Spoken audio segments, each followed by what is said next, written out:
We remain steadfast in our commitment in delivering local news that matters, stories that inspire, enriching the lives of Filipinos in the Philippines and across the globe. This is your GMA Regional TV. Buong puso para sa Pilipino.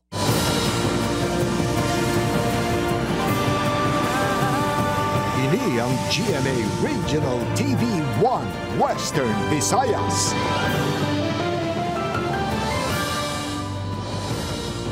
Mayong hapon, ini ang 1 Western Visayas, masaligan sa saran sang kamatuoran kagula sang ginadampigan. Ako si Gertrude Charlatan, live sa GMA Iloilo Station.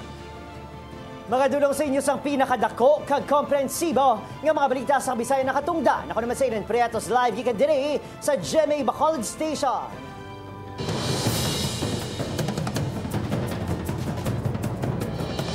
Mga kapuso, malapit 10 katonelada sang basura na kolekta pagkatapos ng Dinagyang Festival 2024. Mga puso, samtang masobra tunga sa milyon na records ang kaprisahan niya nagdambong sa mga nakaraing-laing aktibidad sa festival. Yaring balita nga gitutukan ni Kim Salinas live ikan sa Valeria Street, Iloilo City. Kim!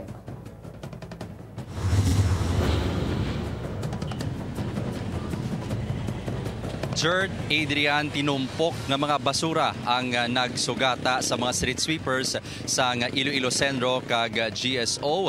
Kung sa diin 87 katoneladang basura ang ila na kolekta.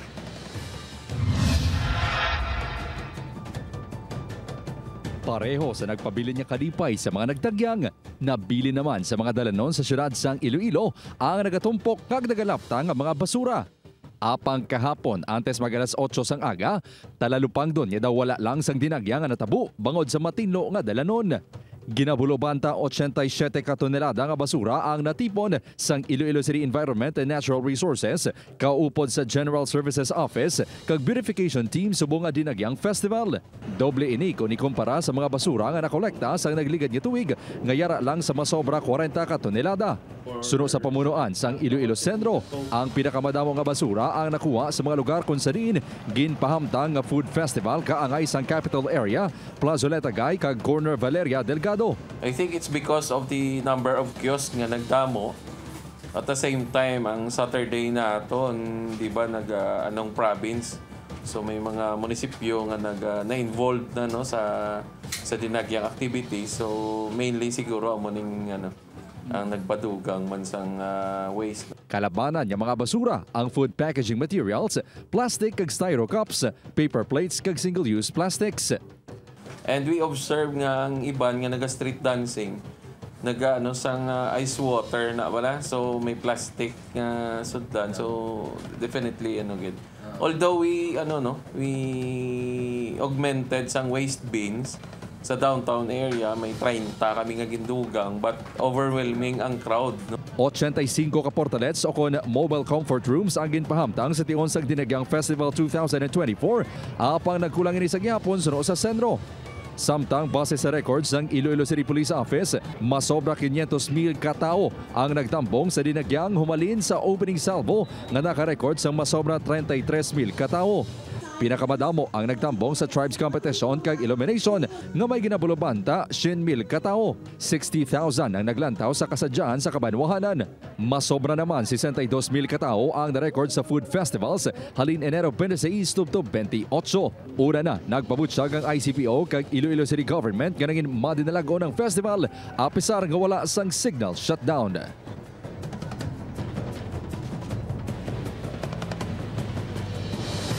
Gert, sa suno o kon panawagan sang Iloilo Centro sa publiko ang mangin responsable sa paghaboy sang basura kag hindi mga ngihi sa pampubliko nga lugar sa baylo sa mga portalets agod makabulig sa pagmaintenar sa katinlo sa masunod naman nga Dinagyang Festival. Gert? Madamo gyud nga salamat sa update kapuso Kim Salinas. Kapuso Municipal kag City Control Rabies Council sa Negros Occidental nga reactivate kasunod sang nahauna nga suspected rabies case sa probinsya Subo nga tuig 2024. Nakatutok, Aileen Pedreso. Matapos ang pinakaunang suspected case ng rabies sa Negros Occidental sining nga tuig na nagresulta sa kamatayon sa isa ka tuig nga bata nga lalaki sa Banwa sa Moises Padilla. Plano karon sa Provincial Veterinary Office nga magpatigayon sang lapnagon nga kampanya batok sa rabies. 18 ka mga ido sa probinsya ang nagkalamatay sang tinalikdan nga tuig bangod sa rabies base sa records sa PVO. Gani agud masolusyonan kag matap na ang pagdamo sa mga kaso. Upod ang nagkalailain nga ahensya sa probinsya, gin-reactivate ang municipal kag city control rabies councils sa kada LGU. I-promote gid naton ang responsible pet ownership, no?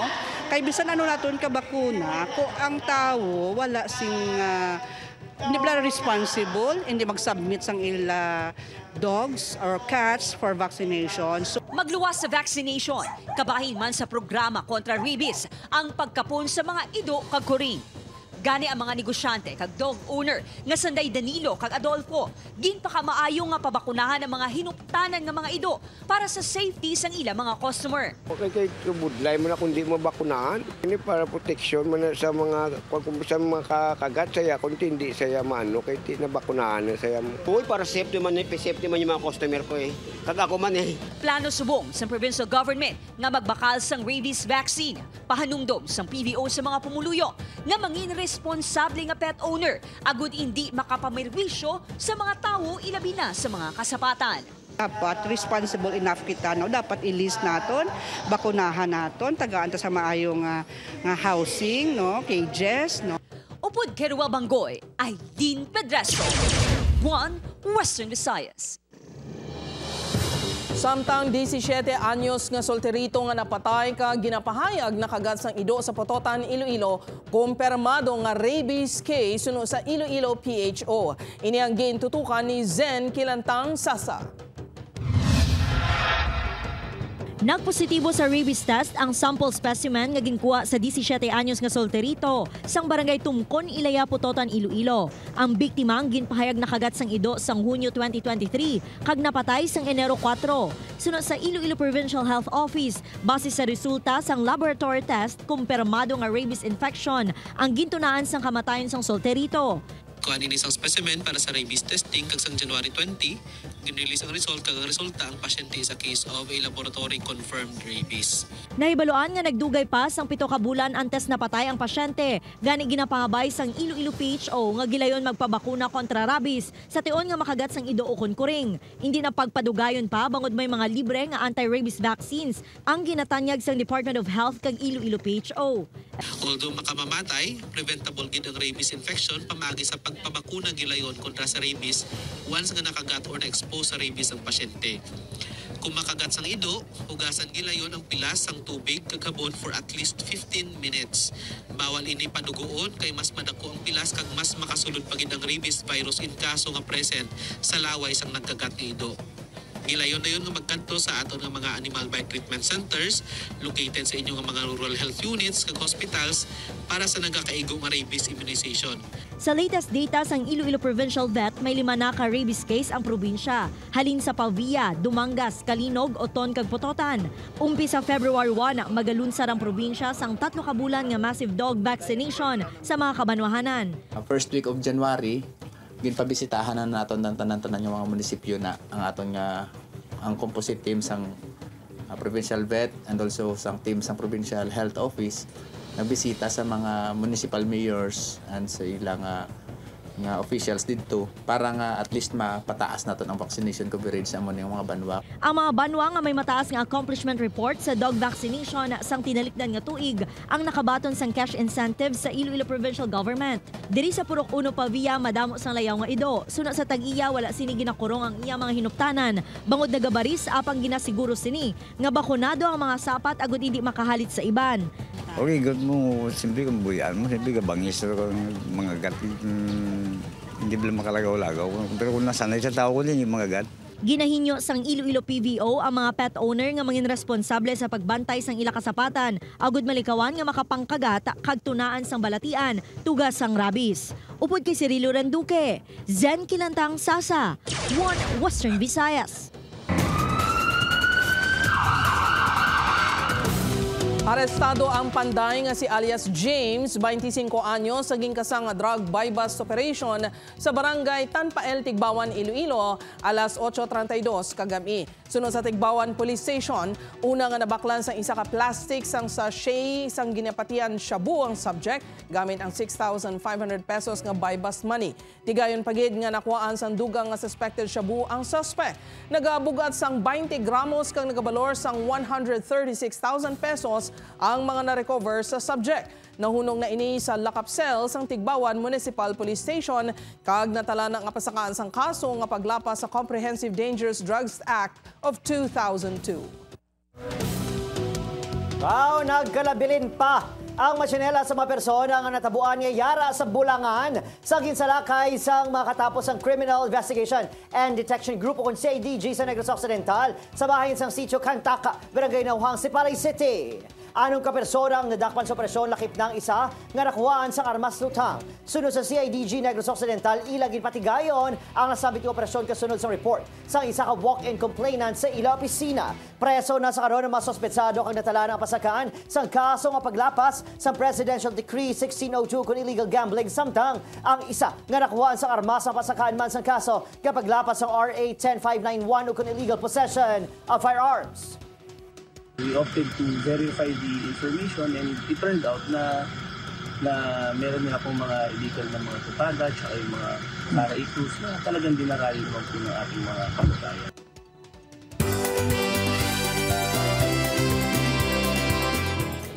Archdiocese of Haro, kapulisan kag mga deboto nagapanghanda na sa kapiyastahan ni Nuestra Señora de la Candelaria sa Biyernes. Mas madamo nga mga deboto ginalauman sa selebrasyon subong nga tuig.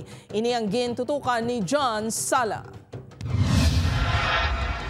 Tuig 1981, so nagbisita si Anay Pope John Paul II sa syudad sang Iloilo kag sa amuman nga tion, siya mismo ang nagkorona sa imahe ni Nuestra Señora de la Candelaria. Sa 2014, kinproklamar nga santo si Pope John Paul II. Gani isa kasaysayan, si Nuestra Señora de la Candelaria lang ang nagaisahanon nga Marian image sa pungsod nga ginkoronahan sang Santo Papa nga nangin isa man ka santos. Kada tuig linibo ka mga deboto ang nagapadulong diri sa Haro Metropolitan Cathedral tag sa kafiesta sang Haro. Kag subong nga tuig ginalauman nga mas madamo pagid ang mapadulong diri bilang panata kay Nuestra Señora de la Candelaria.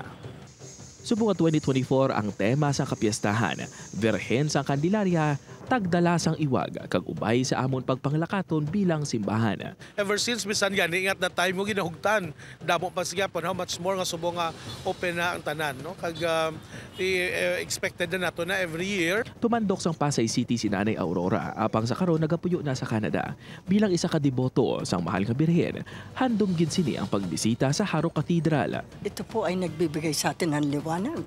Yung pong kandila represent the light and hope para po sa mga taong nananampalataya sa ating dakilang Panginoon at sa ating mahal na ina. Ang abyan sini nga si Salve naman halin sang nag-abot sa Pilipinas halin sa Canada, nakabatsyag inisang paglain sang pamatsyag apang sa iya pagpadulong sa Birhen sang Candelaria, daw nadula na lang ini. I'm just praying that please let us enjoy the weather, the festivals and everything. So every day it's like feeling much better. We don't even realize we've been here for more than an hour. Nagapanghanda naman ang Haro PNP sa deployment sa kapistahan ilabi na sa palibot sang katedral. Nag-request kita sa augmentation sa higher headquarters para at least madugang-dugangan natin personal dire nga mag-secure ng Candelaria. Bastante man suno sa Cathedral Administration ang supply sang perdon candle nga ginabaligya sa simbahan. Ang isa ka kandila ang nagabalor sang 35 pesos samtang ang isa naman kapak ang nagabalor sang 175 pesos. Damo gid siya kay damo ginayang dahulat nga makakapit pa ang mga bag-o nga mga magwa nga kandila bala. Kay yearly galalain na siya, galain ang color. So damo gid siya ang nagabakal sina. Sa kapistahan sa Candelaria sa Biyernes, magasugod ang misa 4 a.m. tubtob 8 p.m. Gintunga naman ang pagapahamtangan sang misa sa diin pwede magtambong sa main altar o kung sa Pope John Paul II gym sa kilid sa katedral. Upod kay Hans Desierto, John Sala. 1 Western Visayas.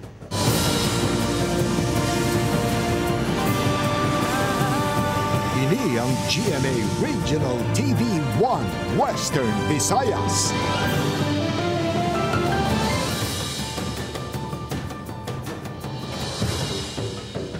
Mga puso, pila naman ka mga motorista nagapang-hakroy sa asod-asod nga saka sa presyo sang gato. Pila sa ila nagahinyo sang bulig sa gobyerno para mapanubo ang presyo sang gato. Nakatutok Julius Bilacaol. Panibago na naman nga hugnat sang saka sa presyo sang gatong ang nagsugata sa mga motorista subong adlaw. Kaina sang aga, ginimplementar sa mga oil company ang 2 pesos kag 80 sentimos nga saka sa presyo sa kada litro sang gasolina. Piso kag 30 sentimos naman ang saka sa kada litro sang diesel. Samtang sa kerosene, 45 sentimos ang saka sa kada litro.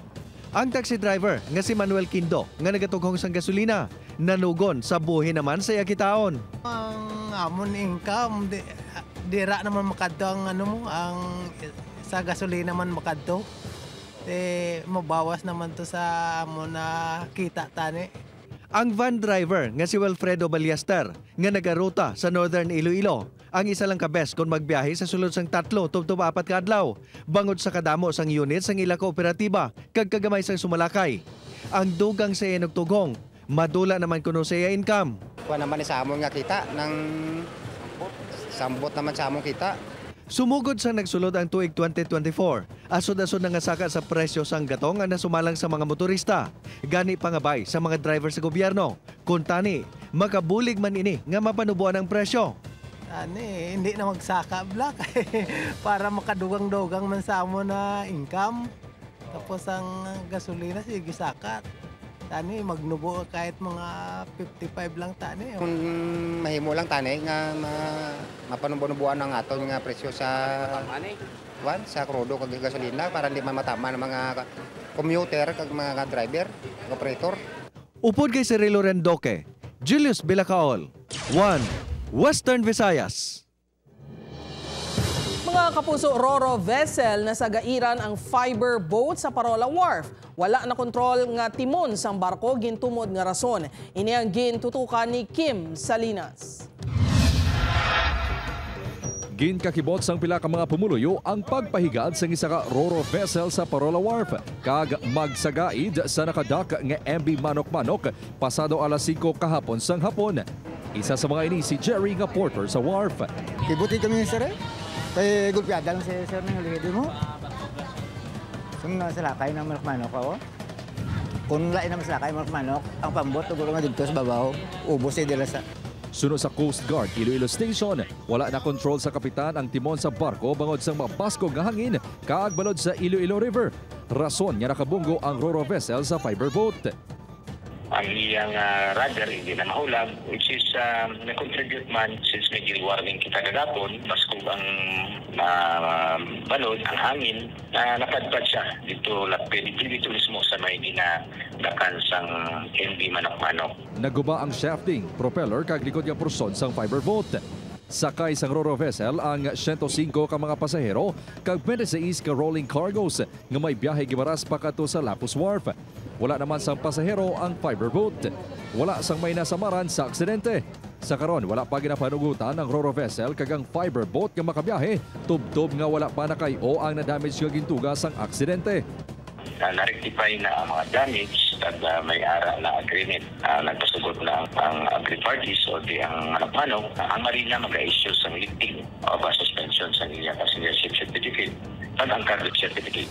Sunod sa Coast Guard Iloilo Station, regular sila nga nagakandak sa inspection sa mga sakayan pangdagat para masiguro nga seaworthy ang mga ini. Upod kay Romel Porquia, Kim Salinas, 1 Western Visayas.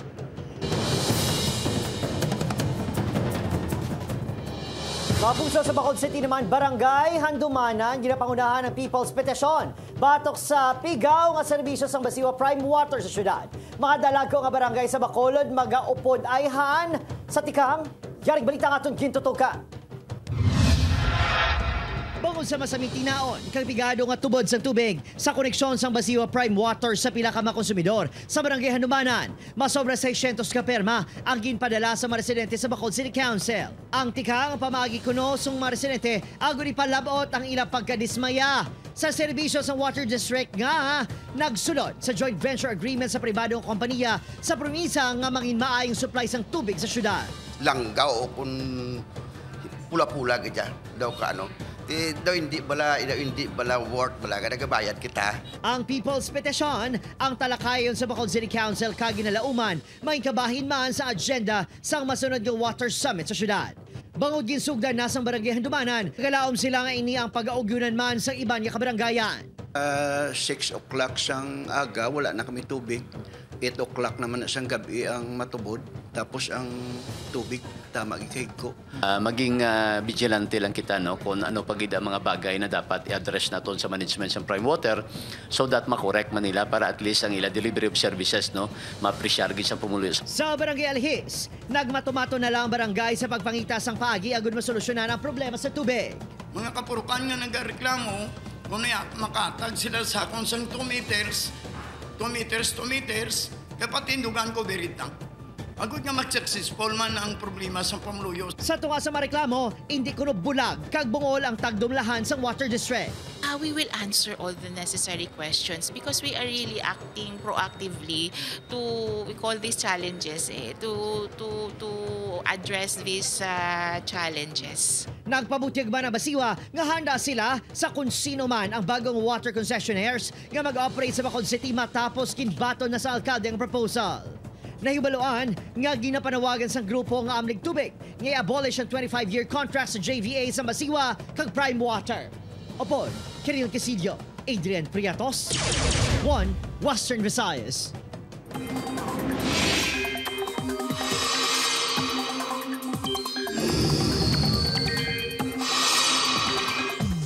Mga pugso, magluwa sa mabugnaw nga tiyempo sa pinakabahin sa Luzon. Mabasko ga ulan naman ang nakaka-eksperyensyahan sa pinakalugar sa Visayas pati man sa bahin sa Mindanao. Padayon pagluntad sa amihan samtang trough o kung extension naman sa low pressure area kung LPA ang naka-eksperyensyahan o kung na-eksperyensyahan sa pinakalugar sa pungsod. Sunod sa pag-asa sa subong, madubong chances ng LPA nga magsulod sa Philippine Area of Responsibility kung PAR o kung mahimo nga isa kabagyo. Samtang mas nagtaas ang temperatura nga na-record kung ipaanggid sa mga nagliligan nga adlaw apang mabatsyagan gihapon ang kabugnaw sa pinakabahin sa pungsod. Sa Baguio City, na-record kainas ang agang 11.8 degrees Celsius. 12.2 degrees Celsius naman sa La Trinidad, Benguet, samtang 18.2 sa Basco, Batanes. Base sa datos sa Metro Weather, may chances ang ulan sa Aklan, Capiz, Iloilo, kang pinakabahin sa Negros Provinces. Posible man magulan sa ibang pangabahin sa Pilipinas.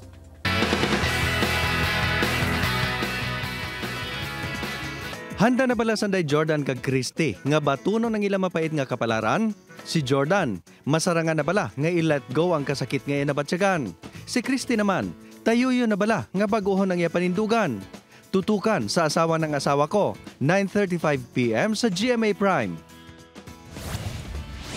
Ginshare ni Love Diary Repeat star Jeneline Mercado sa fans kung nga love sini as pets ang cats. Sunod sa Ultimate Star, sweet and gentle ang cats kag nag-serve as stress reliever man sini kung kapoy na siya from work. Bantayan ang mga challenges nga maatubang pa ni Angela sa Love Die Repeat kada 8:50 p.m. sa GMA Prime. Excited si Ruro Madrid nga masaksihan sang viewers sa mga sorpresa sa palabuton nga episode sang Black Rider. Ang ginatumod ni Ruro, amo ang dalag ko nga mga eksena kag mga pagbago sa series para labi pagid nga magustuhan sang publiko. Nagpasalamat man ini sa positibo nga mga komento nga nabaton sa programa sa nakaligid nga mga semana. Ang Black Rider ang malantaw kada 8 p.m. sa GMA Prime.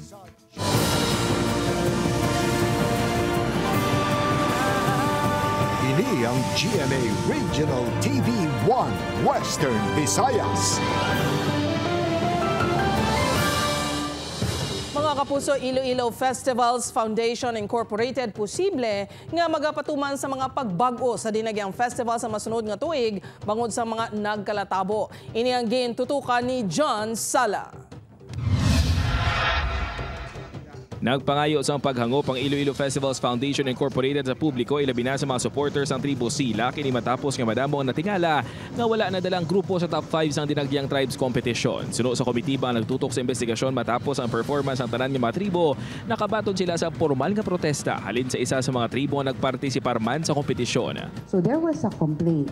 Then we have to talk to the judges about this. Then we conducted our due process. So kaya ako man ang chair sang tabulation at the same time sa grievance. So I was there during the time. Nakita nato nabi nga iban nga mga tribes taga last minute, iban nga mga tribes ulihin na kinatakod, no? Kung ano man na ang mga rason man nila. But at the end of the day, for example, wala mo nakita the day before. Posible ginaya the day after, posible may something else pa yung matabo. So basically, the reckoning is not the inspection, but on the day of the performance. Sa madasod nga tuig madamo ginakonsiderar sang IFFI nga mga pagbag-o nga ipatuman bilang sabat sa natabo sa mga tuig. Kaangay na lang sang arena type performance liwat. Pagbawal sang dalag ko ang mga props kag pagbawal sang pagbutang sa mga panel kag props sa kilid nga bahin sang Freedom Grandstand pangut hindi na makakita sang performance ang mga tumalanaw. Apang initanan ang pagkaistoryahan pa sang IFFI. Sa side di kakita kay natabunan sila sa mga props, especially kung nagka-prepare na. So we're also doing assessment for that kung anong pwede natin ma-improve next year. Liwat nga nagpadulong sa Iloilo City National High School ang news team agud nga makakuha sa bahin sa bulutuan sa natabo. Apang liwat nga nagpaiway ang school administration nga maghatag sang pahayag. Upod kay Hans Disciato, John Sala. Buana, Western Visayas. Legal team sang Iloilo City LGU nakigsapol na kay Iloilo Governor Arthur Defensor Jr. angot sa ipasaka nga kaso batok sa NGCP. Ini ang gintutukan ni Zen Kilantang Sasa. Nagpadulong ang mga abogado halin sa Iloilo City Legal Office sa opisina ni Iloilo Governor Arthur Defensor Jr. kainasang aga. Iniagod istoryahan ang ilang mangintikang sa plano nga ipasaka nga class suit batok sa National Grid Corporation of the Philippines angot sa nagluntad nga 4 kaadlaw nga power outage nga nagumpisa sa Enero 2. Ginatipon na nila ang mga dokumento lakip na ang resulta sang ginpatigan nga investigasyon sa Senado kag House of Representatives. We are strategizing kung anong aton nga legal recourse concretely. Again, we are working with Iloilo City. We will have meetings with concerned agencies because, one, we need data and information from them. Nahibaluan nga nagpabutyag na sang interes ang iban pa nga LGU nga may plano man nga mag-upod sa pagpasaka sang formal nga reklamo sa naeksperyensya nga malawig nga brownout. We will see how it develops. No? Mamangkot-ana kita sa aton nga mga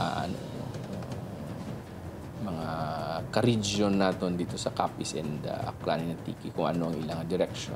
Upod kay Cirilo Randuque, Zen Kilantang Sasa, One Western Visayas.